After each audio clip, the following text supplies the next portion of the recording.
سلامت رہے مسلک آیا حضرت سلامت رہے مسلک آیا.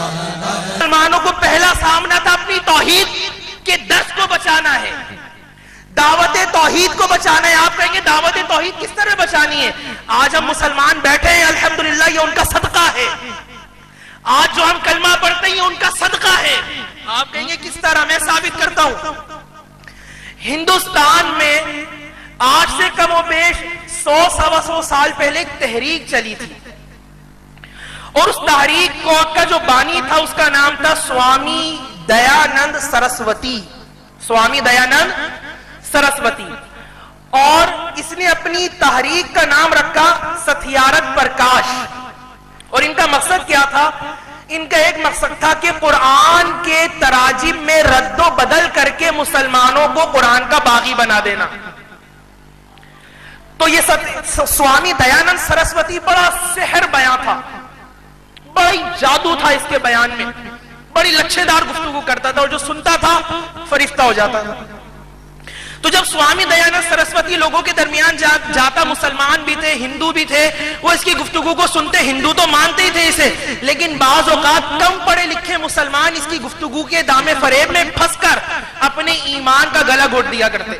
اور وہ بھی کہتے ہاں یہ جو کہہ رہے ہیں کہ قرآن میں ظلم کا درس ہے، قرآن میں جبر کا درس ہے، قرآن میں اللہ تبارک و تعالی نے غیر منصفانہ زندگی کا طریقہ بیان کیا ہے، معاذ اللہ اس طرح کی گفتگو کرتا، لوگ اس کی بات مانتے. تو جو گویا کہ رب کی شان میں گستاخی کرتے، بتائیے مسلمان بچے گا؟ وہ بولیے جو رب کی شان میں گستاخی کرے مسلمان ہوگا؟ آپ کیا کہتے ہیں اسے؟ وہ کیا ہے؟ رب کی شان میں گستاخی کر کے مسلمان کیسے بچیں گے؟ تو وہ مسلمان اس کی باتوں کو سنتے اور رب کی شان میں معاذ اللہ گستاخیاں کرنا شروع کرتے. اور اس کی تحریک، سوامی دیانند سرسوتی کی تحریک بڑھتے بڑھتے بڑھتے اس نے ہندوستان میں، دل تھام کے سنیے گا، اس نے ہندوستان میں 5 لاکھ مسلمانوں کو مرتد کر دیا. 5 لاکھ مسلمان کافر بنا دیے. کتنے لاکھ؟ 5 لاکھ. اب توحید کا پرچار موضوع کیا ہے؟ اعلی حضرت اور توحید کا پرچار. تو یہ ہو سکتا ہے کہ کوئی توحید کے بارے میں لوگوں میں غلط تصورات رائج کرے، اور وہ افراد جو توحید کی دعوت دیتے ہیں وہ خاموش بیٹھے رہیں. بولیے ممکن ہے؟ کیا کریں؟ جواب دیں. کیا کریں؟ جواب دیں. اعلی حضرت نے 2 طرح جواب دیے. سوامی دیانند سرسوتی نے کتابیں لکھی، لٹریچر عام کیا، اور اس لٹریچر میں قرآن کو معاذ اللہ گالیاں بکی، شان خدا میں، شان مصطفیٰ میں غلط القابات استعمال کیے. اس نے جب تحریر عام کی، اعلی حضرت علی رحمہ امام احمد رضا خان نے اس کے رد میں کتاب لکھی، اور اس کتاب کا نام رکھا کیفر کفر آریہ. کیفر کفر آریہ. وہ ہندو پنڈت تھا سوامی دیانند سرسوتی. آپ نے جب اپنی کتاب لکھی تو اپنی اس کتاب میں ہندوؤں کی کتابوں سے اس پنڈت کی باتوں کا رد کر دیا. اپنی کتاب میں ہندوؤں کی کتابوں سے اس پنڈت کی باتوں کا کیا کر دیا؟ رد کر دیا. جب وہ کتاب سوامی دیانند سرسوتی کے سامنے پہنچی، وہ یجروید کا نام لیتا تھا، وہ اتھروید کا نام لیتا تھا، وہ رگوید کا نام لیتا تھا، وہ منوسمرتی کا نام لیتا تھا. لیکن جب اس نے کتاب کھولی تو کتاب میں عبارت قرآن کے حوالے سے لکھی، مسلمانوں پر دشنام کے حوالے سے لکھی، لیکن اس کا جواب دیا امام احمد رضا نے یجروید سے.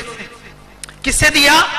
یجروید سے. تو اعلی حضرت نے جب قلم اٹھایا تو یجروید، ساموید، اتھروید، رگوید، بھگوت گیتا، منوسمرتی کے حوالے دے کر بزبان سنسکرت اشلوک نمبر، ادھیائے نمبر، پیج نمبر، عبارت نمبر لکھ کر ان کے دلائل کا رد کیا. اور ایک ٹیم، اس میں صدر الشریعہ مولانا امجد علی اعظمی علیہ رحمہ، مفتی محدث پاکستان سردار احمد صاحب رحمت اللہ علیہ، اور دیگر کو بھیجا کہ جائیے اور توحید کا پرچار کیجئے، اور میں نے جو یہ تحریر دی ہے اس کو مسلمانوں میں عام کیجئے.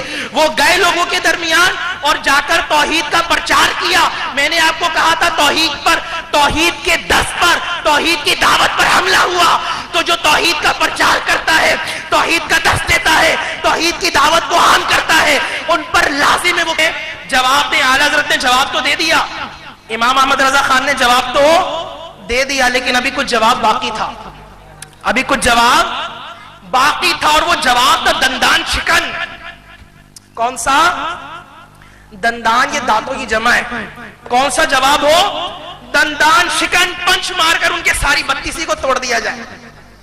تو 5 لاکھ مسلمانوں کو انہوں نے کیا بنایا؟ مرتد، کافر کر دیا۔ کتنے لاکھ کو؟ 5 لاکھ کو۔